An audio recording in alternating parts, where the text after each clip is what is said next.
Hi friends, welcome to my channel. சென்னையிலேருந்து இங்கே சொந்த ஊருக்கு போயாச்சு. பொங்கல் கொண்டாடிட்டு ஃப்ரீயான பிறகு இந்த வீடியோ எடுக்கிறவங்களுக்கு அது தோட்டம் இது உங்களுக்கு பாருங்கள். இது பந்தல் போடுறதுக்காக பந்தல் போட்டு வச்சுருக்காங்க. இது கொடுக்காப்புளிக்காய் மரம், வாழைத்தோப்பு இருக்குது தனியாக.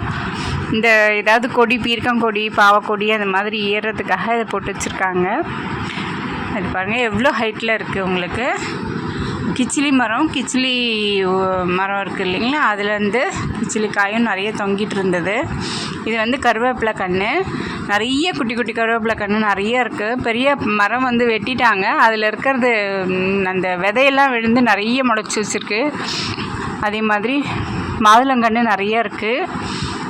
புதார் மாதிரி இருக்குது பாருங்கள். இது பூசணி கொடி மாமா போட்டிருக்காங்க. அதுலேருந்து நம்ம பூசணிக்காய் நாங்கள் படைசல் சாமி கும்பிட்றதுக்காக பூசணிக்காய் இதுலேருந்து எடுத்துக்கிட்டோம். பரங்கிக்காய் உங்களுக்கு சூப்பராக இருக்கும். டேஸ்ட்டே இது ரொம்பவே நல்லாயிருக்கும் உங்களுக்கு.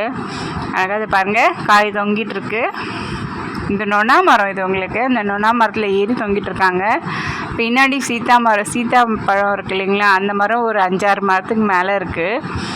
அந்த சைடில் கடைசியில் இருக்குது உங்களுக்கு. போக முடியல. அந்த கொடி நிறையா படர்ந்துருக்கிறதுனால எங்கே மெரிச்சிட்டு போனால் இதாகிட போகுதுன்னு மெரிச்சிட்டு போக முடியல. இது பாருங்கள், வாழைத்தோப்பில் அதை வாழை மரம் குளத்தள்ளி இருந்தது. அது பழமரம். இது காய் இப்போ தான் பூ வச்சுருக்காங்க. இனிமேல் தான் ஒன்று ஒன்றா பிரிஞ்சு காய் கொஞ்சம் கொஞ்சமாக வெளியில் வருவாங்க. ஒவ்வொருத்தராக வெளியில் அது சீப்பாக மாறும் உங்களுக்கு. பார்க்கும்போதே ரொம்ப ரம்மியமாக இருந்தது. இதெல்லாம் யூஸ் பண்ணினேன், தேஞ்சு போன உரல்கள்லாம் இருந்தது. இது கிச்சிலி மரம், கிச்சிலி காய் தொங்கிட்டுருக்கு. இது தேக்கு மரம் உங்களுக்கு. இது பாருங்கள் எவ்வளோ ஹைட்டாக வந்திருக்கு. இது சிரியா நங்கைன்னு சொல்லிட்டு பாம்பு கடிக்காக யூஸ் பண்ணுற ஒரு மருந்து. இது பாம்பு கடிச்சு விஷம் ஏறாது, அது உடனே சாப்பிட்டா. ஒரு ஃபஸ்ட் எய்ட் மாதிரி செஞ்சுக்கலாம். மணத்தக்காளி கீரை நிறைய இருந்தது. இது பாருங்கள் மாங்காய் மரம்.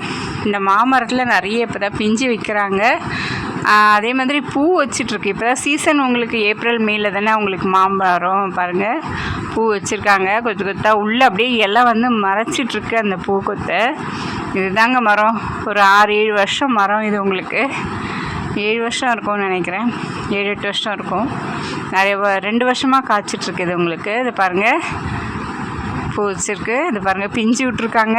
பார்க்கும்போதே அழகாக இருக்குது. குட்டி குட்டி குட்டியாக இருக்குது, கடுகு மாதிரி அழகாக இருந்தது பார்க்கும்போது. இது தென்னை மரத்தோட காய் நிறைய இருக்குது. தேங்காய் எண்ணெய் யூஸ் பண்ணும்போது வேணும்போது அதை ஒன்றா இது பண்ணி தேங்காய் யூஸ் பண்ணிப்பாங்க.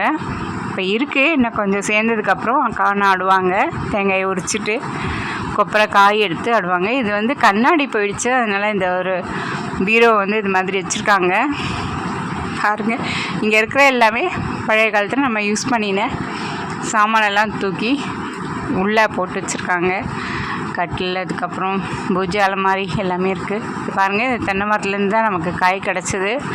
எனக்கு தெரிஞ்சு இது ஒரு 30 வருஷமாக இருக்குது இந்த மரம்.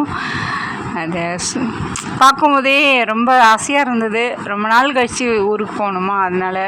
இது பலாக்கன்று, பலாமரம். இது உங்களுக்கு இன்னும் பழம் வைக்கலை. இதுக்கப்புறம் தான் சீசன் வரும் உங்களுக்கு. இது பாருங்கள், ஒரு 4 கன்று இருக்குது. மாமரமே இன்னும் 2 இருக்குது.